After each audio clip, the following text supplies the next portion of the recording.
Have you ever thought about holding something in your hands that could unleash supernatural forces, but at a devastating cost? In ancient times, the Philistines made the mistake of taking the Ark of the Covenant, a sacred treasure that held unimaginable divine power, the very connection between Creator and creation.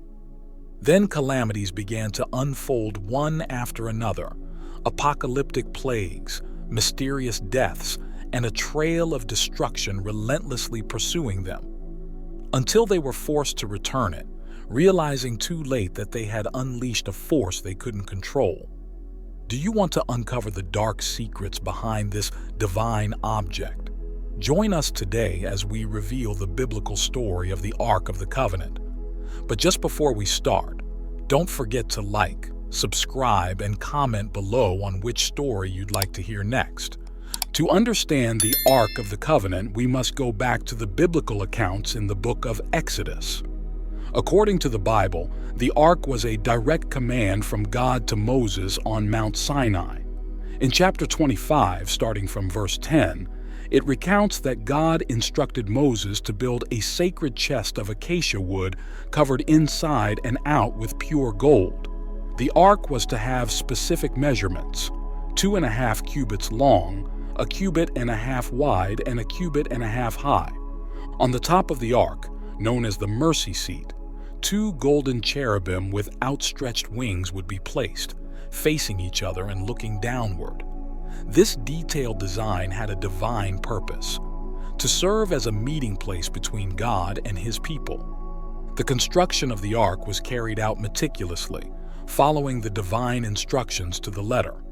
In chapter 37, starting from verse 1, it recounts how Bezalel and Aholiab, artisans chosen by God, crafted the Ark according to divine specifications.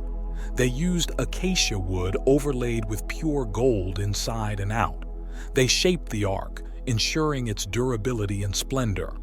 The golden cherubim were carefully carved and placed on the Ark's cover, symbolizing God's presence and His connection with His people. The Ark of the Covenant served as a constant reminder of the covenant God had established with the people of Israel. This covenant, based on mutual fidelity and obedience to divine laws, was a special relationship that required Israel to live according to divine precepts. By containing the 10 Commandments, the Ark represented this covenant and reminded the people of their responsibility to uphold their part in it. During the Israelites' Exodus journey through the desert, the Ark played an active role. When the Ark moved forward, it was believed that the divine presence went ahead of the people, guiding and protecting them.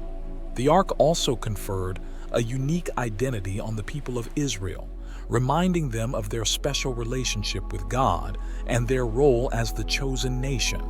By worshiping and obeying God, the people strengthened their connection with the divine and reaffirmed their uniqueness among surrounding nations. But the Bible emphasizes the holiness of the Ark of the Covenant and the restrictions regarding who could touch it. This holiness reflected the respect and reverence owed to the Ark as a symbol of divine presence. Only certain authorized individuals could handle the Ark, and disobedience to these restrictions had severe consequences. Primarily, the Levite priests had the privilege and responsibility of handling the Ark. This designation was based on their role as intermediaries between God and the people. However, even among the Levites, not everyone had permission to touch the Ark. Only the designated priests appointed to carry the Ark could do so, and this required special spiritual and ceremonial preparation. The Levite priests also had to follow specific protocols for transporting it. Even with strict rules, the Ark of the Covenant played a big part in the Bible, especially for the Israelites. For instance, they carried it during their 40 years in the desert. Whenever they set up camp, they put the Ark in a special room in a sacred tent called the tabernacle. When they reached the Jordan River, led by Joshua on their way to the Promised Land, they brought the Ark up front, leading the way. It was like a signal showing everyone where to go. During the miraculous crossing of the river, the water parted the moment the priests carrying the Ark stepped in. The water stayed parted until the priests, still carrying the ark, came out of the riverbed after everyone else had crossed. To remember this amazing event, they took 12 stones from where the priests stood with the ark. But that's not all. In Joshua chapter 6, it tells the story of the taking and the fall of the walls of Jericho. Jericho was a fortified city, blocking the way to the promised land. God gave Joshua a peculiar plan to take the city. According to divine instruction, the Israelites were to march around the city once a day for 6 days, carrying the Ark of the Covenant in procession. 7 priests with 7 ram's horn trumpets were also to march in front of the ark. On the 7th day, they were to march around the city 7 times, and after blowing the trumpets, all the people were to shout. At that moment, the walls of Jericho would collapse. The result was that the walls of Jericho fell, and the Israelites were able to take the city. This miraculous event showed how God's power was behind Israel's victory, and how the Ark of the Covenant carried in the procession symbolized divine presence and power. The role of the Ark in this event is very significant.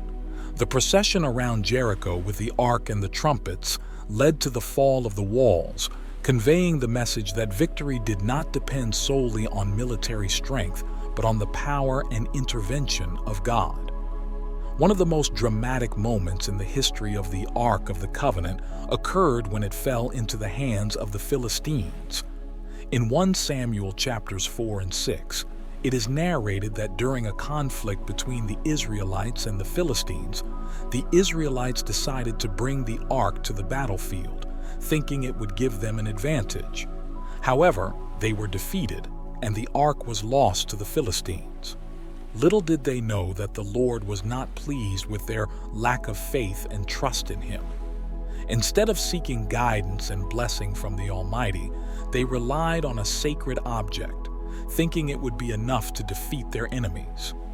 The battle was fierce, and the Israelites suffered a crushing defeat. 30,000 men were killed. The sons of the high priest Eli, Hophni, and Phinehas fell in battle, and the Ark, the glory of Israel, was captured by the Philistines. When the news reached Shiloh, where Eli resided, the old priest trembled with horror. Upon hearing that the ark had been taken, he fell from his chair and broke his neck, dying instantly. His pregnant daughter-in-law gave birth prematurely upon hearing the terrible news, and in her agony, she named the child Ichabod, which means, "Where is the glory?" In 1 Samuel 5 and 6, it describes how the Philistines, rejoicing in their victory, took the ark to Ashdod, one of their main cities. In an act of mockery and contempt, they placed it in the temple of their god Dagon, alongside the idol statue. But the next morning, the Philistine priests found the statue of Dagon fallen before the ark, as if acknowledging the supremacy of the God of Israel. Enraged, they returned the statue to its place, but the following day they found it fallen again, this time with its head and hands broken off. Terrified by these strange events, the Philistines decided to move the ark to the city of Gath. But there, a plague of tumors and hemorrhoids struck the population. Desperate, they sent it to Ekron, only for the same calamity to befall that city. The Philistine diviners, recognizing the hand of the God of Israel in these plagues, advised the rulers to return the ark to its place of origin, accompanied by an offering of 5 golden tumors and 5 golden mice, representing the 5 main cities of the Philistines. Following these instructions, the Philistines placed the ark on a cart pulled by 2 milch cows that had just given birth. If the cows returned directly to the lands of Israel, it would be a sign that the God of Israel had been responsible for the plagues. Miraculously, the cows, without any guidance, headed straight for Beth Shemesh, an Israelite city. The Israelites welcomed it with great joy and brought it to Kiriath Jearim. After David became king, he decided to bring the Ark of the Covenant to Jerusalem, making it the capital of Israel. The procession to move the ark was a joyful celebration with music and worship. During the procession, the ark was carried on a new cart pulled by oxen. However, at one point, the oxen stumbled, and Uzzah, one of the men driving the cart, touched the ark to prevent it from falling. This led to his death, showing the importance of treating the ark with reverence and following the rules. Because of this incident, David chose not to bring the ark directly to the city. Instead, it stayed in the house of Obed-Edom for 3 months. During this time, Obed-Edom and his family were blessed, confirming to David that the ark was a sacred symbol of divine blessing. Finally, after 3 months, David brought the ark to Jerusalem with a joyful procession. Once there, he set up a special tent for the ark. However, his desire to build a permanent temple for the ark was fulfilled by his son Solomon. Solomon's temple was built to house the Ark of the Covenant and was completed with great splendor. Placing the ark in the Holy of Holies, the holiest place in the temple, symbolized the divine presence at the heart of the city and the nation. This emphasized the importance of the ark in Israel's worship and spiritual life. Thus, after years of captivity and trials, the Ark of the Covenant was restored to its place of honor among the people of Israel. It was a powerful reminder that the Lord should not be treated lightly, but with the deepest reverence and awe. The Philistines learned this lesson painfully, suffering plagues and calamities for desecrating the sacred symbol of the God of Israel. And the Israelites, though initially trusting in the power of the ark rather than the Lord himself, eventually repented and sought to restore their relationship with the Almighty. Now you might be wondering, what became of the whereabouts of the Ark of the Covenant after the events recounted in the Bible? The last historical mention of the ark is found in the second book of Chronicles, chapter 35, where it is narrated that King Josiah instructed the Levites to return the ark to the temple, where Solomon had originally housed it. The reason why the Levites had taken the ark out of the temple is not mentioned, nor is it stated whether they complied with King Josiah's request. After Josiah's death, his son Jehoahaz ascended to the throne, but his reign was short-lived. His brother Jehoiakim succeeded him, and during his rule the Babylonian exile took place. Following the Babylonian exile, the fate of the Ark of the Covenant becomes less clear in the biblical accounts. Its presence is not mentioned in the subsequent narratives of the Bible. As the people of Israel were restored to their land after the exile, the focus shifted towards the reconstruction of the temple and the restoration of religious life. However, in the apocryphal book of Maccabees, it is recounted that the prophet Jeremiah, through divine revelation, took the ark to Mount Nebo and placed it in a cave, sealing the entrance. Although this information is uncertain and not entirely reliable, it could explain the mysterious fate of the ark. The Ark of the Covenant, the central symbol of God's presence in the life of Israel, seems to have disappeared from the biblical narrative after the exile. Although the Bible does not provide a definitive explanation of what happened to the ark, some suggest that it could have been destroyed or lost during the exile or subsequent events. Throughout history, the whereabouts of the Ark of the Covenant have been the subject of speculation and searches by archaeologists, historians, and adventurers. Some believe it could still be hidden somewhere, waiting to be discovered. Others argue that its final fate will remain a mystery forever. Do you think the ark could still exist somewhere, waiting to be discovered? Or do you believe its location will remain an eternal enigma? Share your thoughts and theories in the comments below.